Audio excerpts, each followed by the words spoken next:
What's going on, everybody? It's Ben from BOGO Media here, and today I want to share my thoughts on the United States border crisis. As many of you know, for the last 4 years, we've basically had a non-existent border, and as a result of that, we've had mass illegal immigration into the country. So in this video, I want to share some of my thoughts on the issues that are a result of that illegal immigration, and then maybe we can talk about ways that it can be improved and ways I think it will be improved by the upcoming administration that will begin on January 20th under President Trump. So just to begin, the numbers range from 8 to 15 million anywhere I read online or listen in videos and talk shows. Trump thinks it could be upwards of 20 million, and I tend to agree with that given how many gotaways the Border Control and ICE don't even know the actual figure of people that actually have crossed the border illegally into our country. So, whatever numbers we're getting, I feel like they're vastly understated.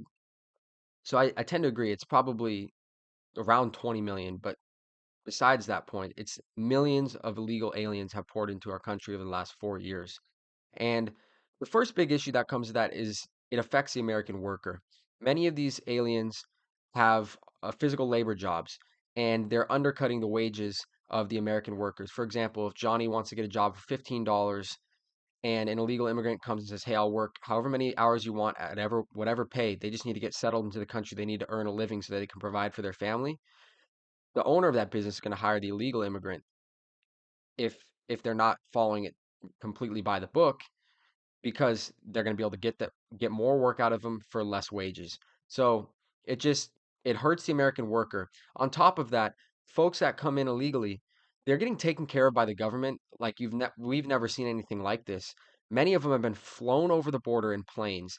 Then when they get to the sanctuary cities like New York or Los Angeles, they're staying in these amazing hotels. They're getting a place to sleep, food, many times thousands of dollars, and this is all on the taxpayer's dime. And this is, I can say personally, not what I signed up for. And I know many other people feel the exact same way. So that's the second big issue that comes with it. The main issue with the border and the mass illegal immigration is the crime that follows. The first is the organized crime. We have the cartels. They're trafficking tons of fentanyl across the border and really making a huge mess in our country with this drug. We are the fentanyl epicenter in the world.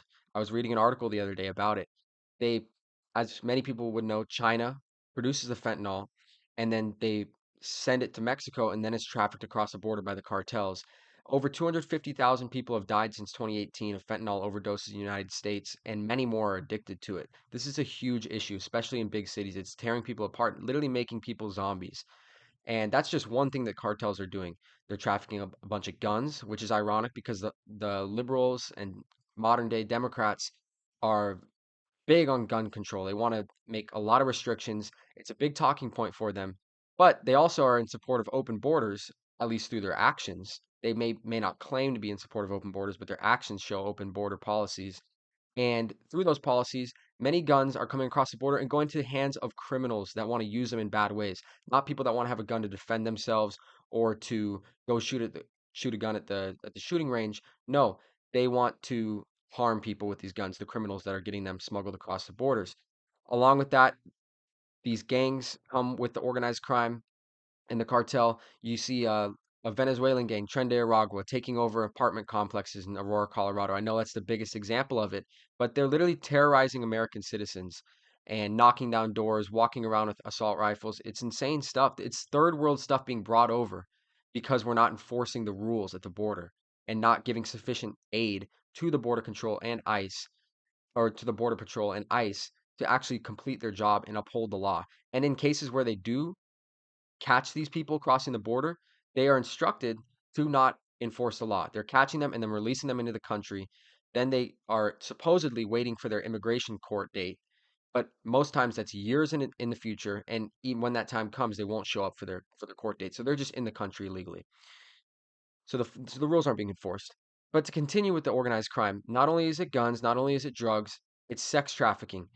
And this is a horrible thing. And this is the point where I think the border shouldn't even be a debate. It shouldn't be a debate between conservatives and liberals. When you hear this, the 320,000 children that have gone missing at the border over the last 4 years, this is a crime for the people that are setting these policies up, opening the border for these people. 320,000 children have been lost at the border, and they're and definitely the girls, but many of them have been put into sex trafficking as a result of this. This is a horrible crime, really against humanity. And the fact that this is not talked about more and not an indictment on our leadership that is at the helm right now is absurd to me. That's the organized crime. And then you go down to a little bit more of a granular level. You see stuff like I mentioned, Tren de Aragua. We had an illegal immigrant on the subway in New York the other day burned a woman alive for absolutely no reason. These people, I know a lot of people get worked up when Trump and other conservatives say that criminals come across the border and people from insane asylums and mental institutions, but that's a prime example. That is an illegal immigrant that came over. And by the way, he was during the Trump administration detained at the border and sent back. During the administration, he came back across the border. He was detained and then released into the country, and now he just burned a woman alive on the subway. So these aren't these statements that Trump and other conservatives make. They're not hyperbole.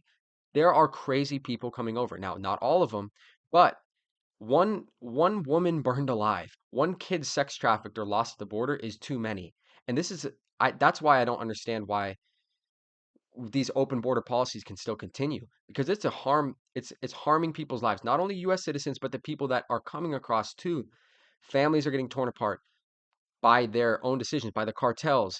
Kids are getting sex trafficked. I mean, this is stuff that you would think should not be happening in the world in 2025, but it is. And then to end on that, terrorists are coming over. I was reminded of this with the recent terror attack in New Orleans. Now, I know that guy was not a illegal immigrant. He was actually a US citizen, but it still serves the point of saying, hey, this is the kind of stuff that can happen when radicalized terrorists come into our country. And when we have a wide open border, we don't know who's coming in. And it's very easy for these guys to come in. So this terror that we've witnessed the last week is there's far worse that can happen. And especially when you have a wide open border and you don't know who's coming in. I think 300 terrorists, people on the terrorist watch list were actually apprehended at the border over the last 4 years. So they're trying to get in.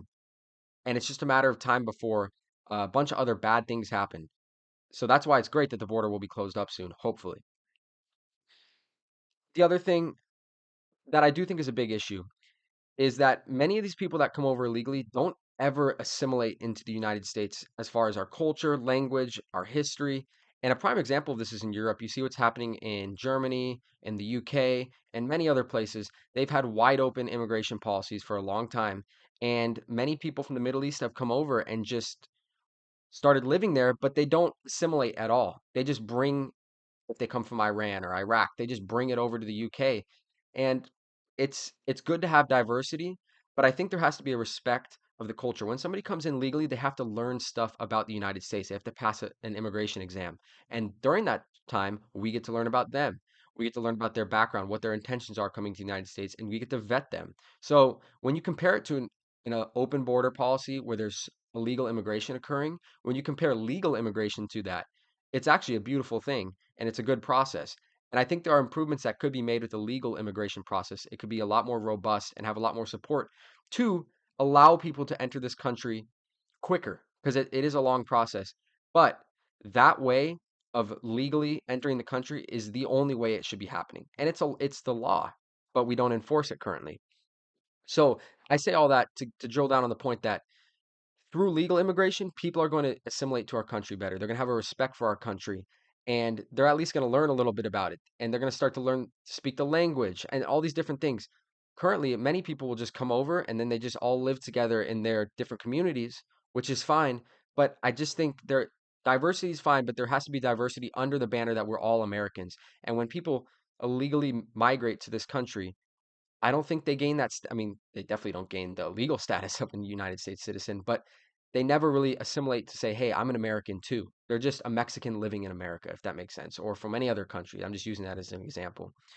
The last thing, and if somebody were to ask me why this is going on and what's the purpose of these wide open borders, I think, I've heard people say, well, these are people running our country that truly don't want the best for America. And I think there's a lot of truth to that. But if I had to say, I think it has to do with elections in the future. Many of the most liberal states in the country do not require voter ID.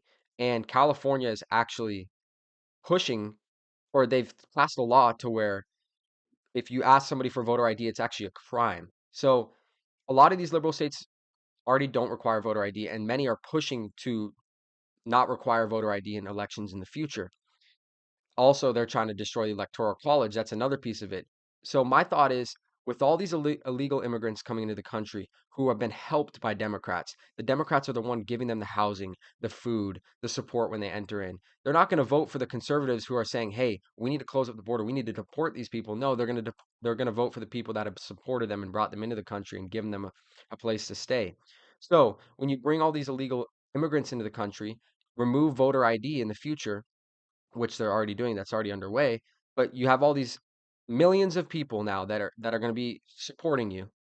You have states don't not requiring voter ID in the future. You're not going to lose elections. So I think that's the thought process on that one, as well as the cheap labor for many of their donors and supporters who own massive companies. I would say that's a very kind of actually chilling issue when you think about it for future elections. But I think, like I mentioned before, that a lot of these issues are going to be resolved, and that's because Trump got elected. Now, to say I do agree with many of his thoughts on how to fix it.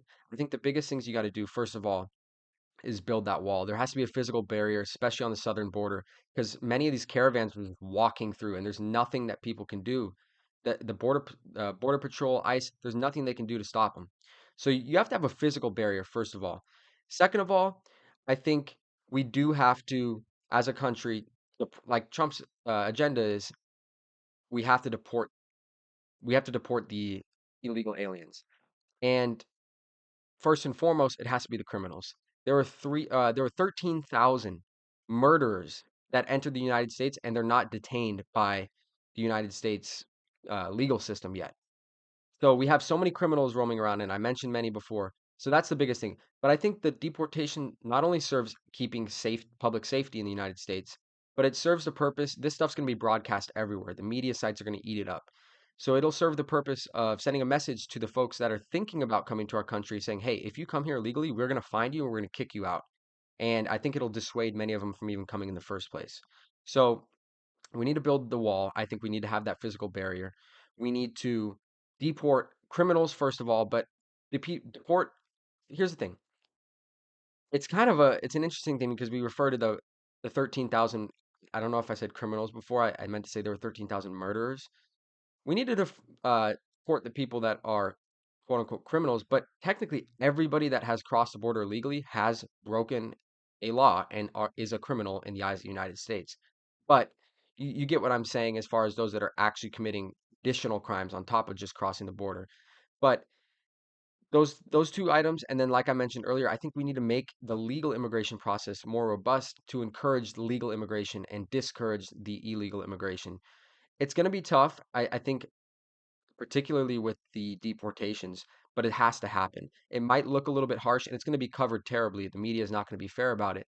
But in reality, it's doing what I think any elected official should be doing. And first and foremost, protecting the safety of the citizens who elected you. And so the whole border issue in and of itself is crazy to me. I think a lot of it's common sense. You need borders. You need First of all, you can't have a country without a border. It's just mass of land on a continent. But second of all, as I've outlined, you truly cannot have national security without strong border. And with how crazy the world has been and how intense everything has seemed, and we've seen some of the terror in recent weeks, it's more important than ever. And I found the border to be the biggest issue for me throughout this last election cycle, over the economy, over all the other different issues that are definitely important, but I found the border to be the most important thing. And luckily, I haven't been directly affected by it, even though I do live in Arizona, which is a huge border state. I haven't been directly affected by it, but the stuff that I see in the media, it's tragic. And one person, like I said, one person is too much. And that's why I cannot respect what the current and soon to be previous administration has done, because they have let all this crime, all this evil, all these deaths happen on their watch, and they're letting it happen. So those are my thoughts on the border. Hopefully I summarized it pretty well. There are some big issues. The crime that's coming into our country through the open borders, and the illegal immigration is off the charts, and it's being, like I said, largely ignored. So hopefully soon this will be fixed. I think Tom Homan was a great selection as the borders are, but the man to handle the deportations and to handle securing the southern border and all of our borders. And I think it's going to be, I hope within a year it's not going to be much of a problem. But like I said, one is too many. And you hear about the Georgia student that got killed running. I mean, it's just it can't happen, and it can't happen in the United States. These illegal immigrants are bringing problems with them. Not all of them, but many of them are bringing problems with them. And it's not that I'm against it or anybody in the conservative movement is against people coming to our country. I think it's a great thing when people come to the United States and they are coming for a better life, but it has to be legal. So I think there's more that I could discuss on this topic in the future, but those are my overarching thoughts. I wanted to share them with you. Please let me know what you think. Share your thoughts, anything that I missed or you'd like me to talk about more. I can do some more research and get into it. Hopefully you guys enjoyed the video and stay tuned for the next one. See ya.